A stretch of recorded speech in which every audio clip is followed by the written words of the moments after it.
1 अप्रैल से हमारा यानी भारत देश का नया आर्थिक वर्ष शुरू होने जा रहा है। फरवरी में सरकार ने जो बजट संसद के सामने रखा है उसमें जिन भी नियमों, स्कीम और बदलावों का जिक्र होता है वो सभी बदलाव 1 अप्रैल से लागू होते। कुछ बदलाव ऐसे भी होते जिनका जिक्र बजट में नहीं होता, लेकिन अलग अलग मंत्रालय और विभाग उन्हें लागू करते हैं। 1 अप्रैल से क्या क्या बदलने वाला है, आज के वीडियो में मैं आपको यही बताने वाला हूँ। सबसे पहला और बड़ा बदलाव है पैन कार्ड आधार कार्ड से जोड़ने का बदलाव। कई सालों से आधार पैन लिंक की बात हम सुनते आ रहे हैं। अब तक सरकार ने 31 मार्च की आखिरी तारीख रखी थी, जो अब 30 जून कर दी गई है, जिसमें 1000 रुपये का फाइन है। 30 जून के पहले अगर आपने आधार पैन से लिंक नहीं करवाया तो आपका पैन कार्ड बंद पड़ जाएगा। पैन बंद पड़ गया तो आपका बहुत काम अटक जाएंगे, जैसे कि बैंक में आप 50,000 से ज़्यादा कैश नहीं डाल सकते या निकाल नहीं सकते, IT रिटर्न फाइल नहीं कर सकते, स्टॉक मार्केट में इन्वेस्टमेंट नहीं कर सकते। इसलिए आधार पैन से लिंक करवा लीजिए। लिंक कैसे करवाना है इसका वीडियो मेरे चैनल पर उपलब्ध है। दूसरा बड़ा बदलाव है, अगर आपके पास प्रोविडेंट फंड का अकाउंट है और PF अकाउंट के 5 साल पूरे होने से पहले आप उसमें से पैसा निकालना चाहते हो तो आपको टैक्स लगता है। अब तक आपको यह टैक्स 30% लगता था, लेकिन अब 1 अप्रैल से इसे घटाकर 20% कर दिया गया है। लेकिन अगर आपका PF अकाउंट आपके पैन कार्ड से लिंक है तो यह टैक्स 0 हो जाएगा, यानी आपको टैक्स नहीं लगेगा। इसलिए आप अपना PF अकाउंट अपने पैन कार्ड से लिंक करवाइए।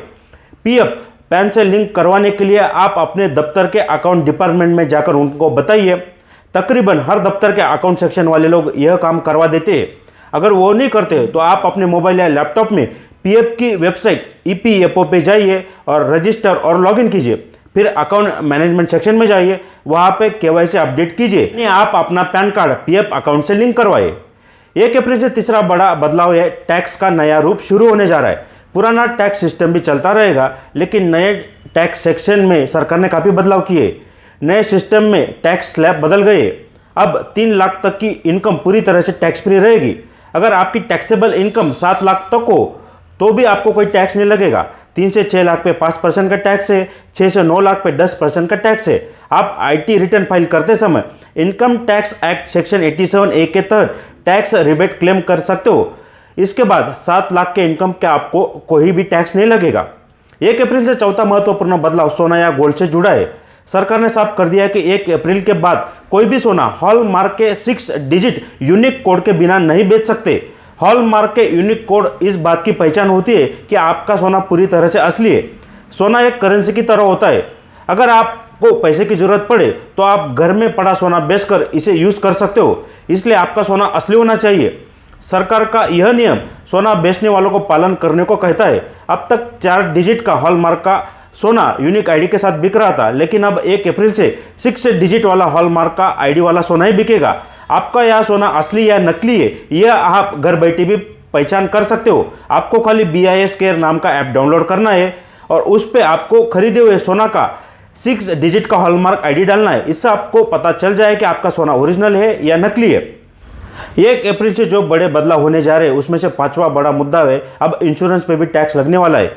1 अप्रैल 2023 के बाद आप कोई ऐसा इंश्योरेंस लेते हैं जिसका 1 साल का प्रीमियम 5 लाख या उससे ज़्यादा है तो उस इंश्योरेंस पे मिलने वाले पैसे पे भी आपको टैक्स देना पड़ेगा। 31 मार्च 2023 से पहले ली गई इंश्योरेंस पॉलिसीज पर यह नियम लागू नहीं होगा।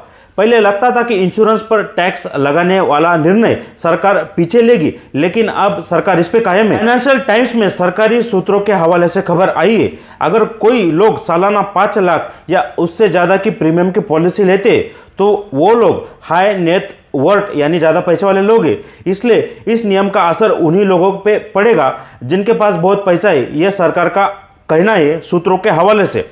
1 अप्रैल से छठा बड़ा बदलाव है, 1 अप्रैल से सीनियर सिटीजन्स के लिए भी कुछ बदल रहा है। सीनियर सिटीजन इन्वेस्टमेंट स्कीम में इन्वेस्टमेंट की लिमिट अब 15 लाख से 30 लाख हो रही है। इस योजना में सीनियर सिटीजन को 8% तक इंटरेस्ट मिल सकता है, जो हर 3 महीने में पे किया जाएगा।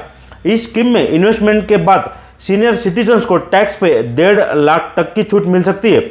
पिछले टैक्स रिजिम में PM वय वंदन योजना से इस स्कीम को बेहतर माना जा रहा है, क्योंकि वय वंदन योजना में 7.4% का इंटरेस्ट मिलता था, नई योजना में 8% का इंटरेस्ट मिल रहा है। वय वंदन योजना 10 साल में मैच्योर होती थी और नई स्कीम अब 5 साल में मैच्योर हो जाएगी। वय वंदन योजना 2019 से शुरू हुई थी, जो 1 अप्रैल 2023 से बंद हो जाएगी।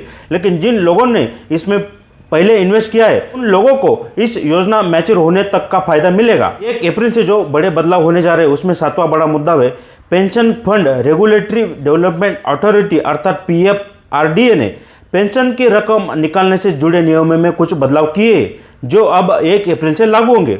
अब पेंशन निकालने के लिए कुछ डॉक्यूमेंट्स को जमा करना होगा। ये डॉक्यूमेंट्स है PF withdrawal form, address and ID proof, bank account proof, permanent retirement account number card की कॉपी। अगर ये डॉक्यूमेंट्स नहीं होंगे तो आप अब पेंशन नहीं निकाल पाओगे। 1 अप्रैल से जो बड़े बदलाव होने वाले हैं उसमें 8वां बड़ा मुद्दा है 1 अप्रैल से 15 साल पुरानी गाड़ियों का रजिस्ट्रेशन कैंसिल होने जा रहा है। यह बात ध्यान में लीजिए। यह नियम कमर्शियल एंड पर्सनल गाड़ियों को भी लागू होगा। तो 1 अप्रैल से ये 8 बड़े बदलाव हमारे फाइनेंशियल ईयर शुरू होने के बाद हम पे लागू होने जा रहे हैं।